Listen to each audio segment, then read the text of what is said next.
अगर आप mutual fund या फिर स्टॉक मार्केट में इन्वेस्टमेंट करते हैं तो यकीन माने कि ये वीडियो 100% आपके काम की होने वाली है। रीज़न ये है कि आज की इस वीडियो में हम टैक्सेशन के ऊपर बात करने वाले हैं। म्यूचुअल फंड या स्टॉक मार्केट में जो आप इन्वेस्टमेंट करते हैं वहाँ पर जो लगने वाले टैक्स होते हैं उसके बारे में हम डिटेल्स में बात करने वाले हैं। क्योंकि कई मरतबा ऐसा होता है कि लोग लंबे समय के लिए स्टॉक में या फिर म्यूचुअल फंड में इन्वेस्टमेंट करते हैं, लेकिन जब पैसे निकालने की बात आती है उस टाइम पे उन्हें किसी कंसल्टेंट से कांटेक्ट करके फिर उनसे ये चीज़ समझना पड़ता है कि टैक्सेशन के क्या क्या रूल्स हैं, कैसे कैसे हमें टैक्स देने पड़ेंगे, जिसकी उन्हें अलग से एक्सपर्ट की फ़ीस चार्ज वगैरह जो होते हैं वो भी उन्हें पे करना पड़ता है। तो अगर आप ये सारा कुछ नहीं करना चाहते हैं, अगर आप चाहते हैं टैक्सेशन को बिल्कुल अच्छे से समझ जाए, तो बिल्कुल विश्वास रखिए, इस वीडियो को देखने के बाद टैक्सेशन को आप बहुत ही करीब से समझ जाएंगे। अगर कुछ कन्फ्यूज़न भी होगा तो मुझे लगता है कि इस वीडियो में वो कन्फ्यूज़न आपका क्लीन हो जाने वाला है। लेकिन फिर भी अगर कुछ भी कन्फ्यूज़न रह जाए तो आप मुझे इंस्टाग्राम पे कांटेक्ट करके बात भी कर सकते हैं, लिंक आपको डिस्क्रिप्शन में मिल जाएगा। तो वीडियो बहुत ही इंटरेस्टिंग होने वाली है, एक लाइक करके शेयर कर दीजिए। चैनल को अगर अभी तक सब्सक्राइब नहीं किया है तो चैनल को भी ज़रूर सब्सक्राइब कर लें। डायरेक्ट हम अपने मुद्दे पर आते हैं। देखिए, म्यूचुअल फंड में या फिर स्टॉक मार्केट में, मेरे कहने का मतलब है इक्विटी में जो आप इन्वेस्टमेंट करते हैं, वहाँ पर जो भी आपका प्रॉफिट होता है ना, उसे क्या कहा जाता है? कैपिटल गेन कहा जाता है। अब ये कैपिटल गेन जो होते हैं ना, ये दो प्रकार के होते हैं। पहला तो होता है शॉर्ट टर्म कैपिटल गेन और दूसरा होता है लॉन्ग टर्म कैपिटल गेन। ये दो प्रकार के कैपिटल गेन्स होते हैं, शॉर्ट टर्म कैपिटल गेन और लॉन्ग टर्म कैपिटल गेन। अब सबसे पहले शॉर्ट टर्म कैपिटल गेन को समझ लेते हैं। देखिए, स्टॉक मार्केट में या फिर म्यूचुअल फंड में आपने कहीं पर भी इन्वेस्टमेंट किया और उसको अगर 12 महीने से पहले, 12 मंथ से पहले अगर आप वहाँ से एग्ज़िट हो जाते हैं, उसे आप रिडीम कर लेते हैं, तो वहाँ से आपको जो भी प्रॉफिट हुआ है उस पर शॉर्ट टर्म कैपिटल गेन लागू हो जाएगा।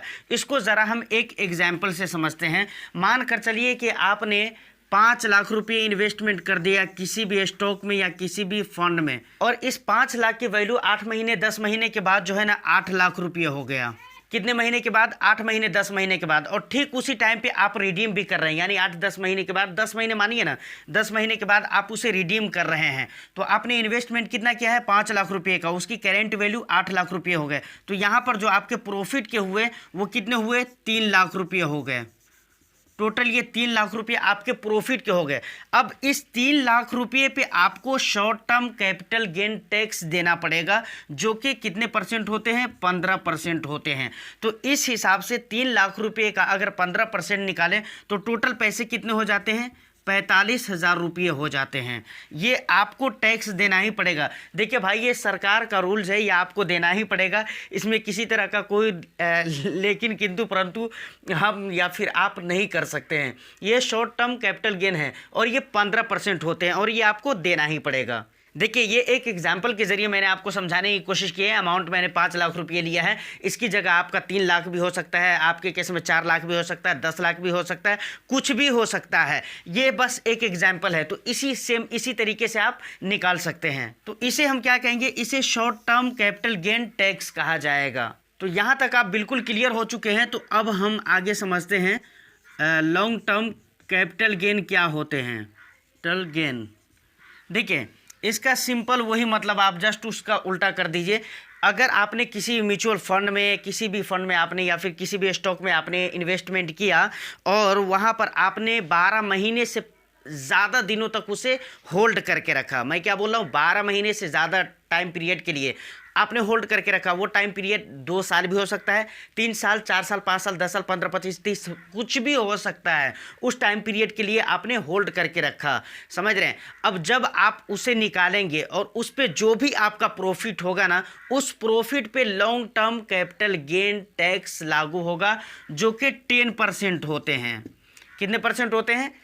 10% होते हैं। इसको भी ज़रा हम एक एग्जाम्पल से समझते हैं। मान कर चलिए कि कहीं पर भी किसी भी फंड में या स्टॉक में आपने 5 लाख रुपये का इन्वेस्टमेंट कर दिया। 5 लाख रुपये आपने इन्वेस्ट कर दिया, यहाँ पर मैं लिख देता हूँ इन्वेस्ट। मैं मान लेता हूँ 5 साल के बाद इसकी करेंट वैल्यू हो गई कितने रुपये? करेंट वैल्यू हो गई इसकी, मान लेते हैं 10 लाख रुपये हो गए। ये मतलब 5 लाख रुपये प्रॉफिट के हो गए। तो यहाँ पर क्या हुआ? प्रॉफिट आपका कितना हुआ? वो हो गए आपके 5 लाख रुपए टोटल। अब इस 5 लाख रुपये पे टैक्स लगेगा, लेकिन इसमें से भी 1 लाख रुपये एग्जेम्प्टेड होगा। ये सरकार के रूल्स है भाई। तो 1 लाख रुपये एग्जेम्प्टेड हो जाएंगे, बाकी कितने बचेंगे? बाकी बचेंगे 4 लाख रुपये। अब इस 4 लाख रुपये पे आपको 10% टैक्स देना है। तो 4 लाख का 10% कितना हो जाएगा सर? 4 लाख का 10% हो जाएगा 40,000 रुपये। ये 40,000 रुपये आपको टैक्स के देने पड़ेंगे, जो कि 10% है, और इसे हम क्या कहते हैं? Long term capital gain tax कहते हैं। तो मुझे लगता है कि आपको क्लियर हो चुका होगा कि भाई कैसे कैसे इक्विटी मार्केट में टैक्स लगते हैं। अब कुछ ज़रूरी बात जो कि आपको बहुत ज़रूरी है समझना, वो भी मैं आपको कोशिश करता हूँ समझाने की। उम्मीद करूँगा कि आपको समझ में आ जाएगा, और इंशाल्लाह आ ही जाएगा, क्योंकि मुझे पता है कि हमारे जो व्यूवर्स हैं काफ़ी अच्छे एजुकेटेड क्वालिफाइड पढ़े लिखे लोग हैं।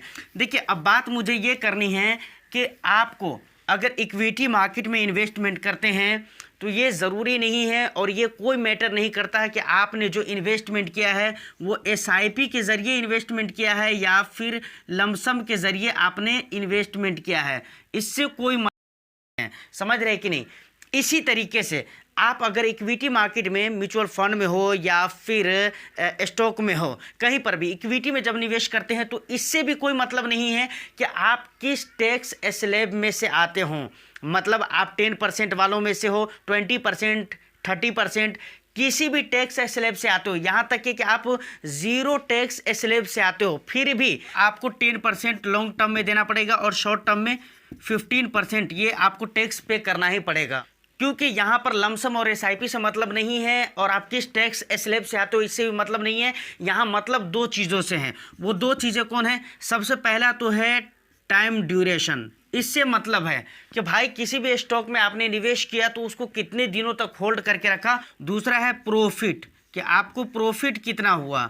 इन 2 चीज़ों से मतलब है, और इन्हीं 2 चीज़ों की बुनियाद पर टैक्सेशन तय होते हैं कि आप पर लॉन्ग टर्म कैपिटल गेन लगेंगे या फिर शॉर्ट टर्म कैपिटल गेन लगेंगे। देखिए, यहाँ पर एक बात मैं और भी आपको कहना चाहूँगा कि मैंने आपको बताया था कि लॉन्ग टर्म के लिए अगर आप इन्वेस्टमेंट करते हैं 5 लाख रुपये, वो करेंट वैल्यू 10 लाख रुपये हो जाती है। प्रॉफिट आपका 5 लाख रुपये का होता है। 1 लाख रुपये एग्जेम्प्ट हो जाएगा, सिर्फ 4 लाख रुपये पर ही टैक्स लगेगा। ये सिर्फ लॉन्ग टर्म में ही आप इन्वेस्टमेंट करते हैं तो ही ये बेनिफिट आपको मिलता है। समझ रहे कि नहीं?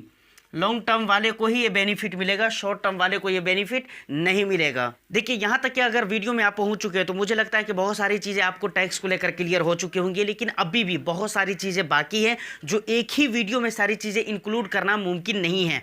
जैसे टैक्स बचा कैसे सकते हैं, इस पर हम अलग से वीडियो लेकर आएंगे। उसके बाद अभी हमने बात किया कि जो भी आपके प्रॉफिट होते हैं उस पर आपको tax short term capital gain या फिर long term capital gain time duration के हिसाब से आपको देने पड़ते हैं। लेकिन मान कर चलिए अगर प्रॉफिट हुआ ही नहीं, लॉस हो गया, हो सकता है, इट इज़ पॉसिबल, तो उस टाइम पे हम क्या कर सकते हैं, उसके लिए भी हम अलग से एक वीडियो लेकर आएंगे। आप लोग ज़रूर आप लोग बताइएगा कि क्या आप लोगों को इस टॉपिक पे वीडियो चाहिए या नहीं चाहिए।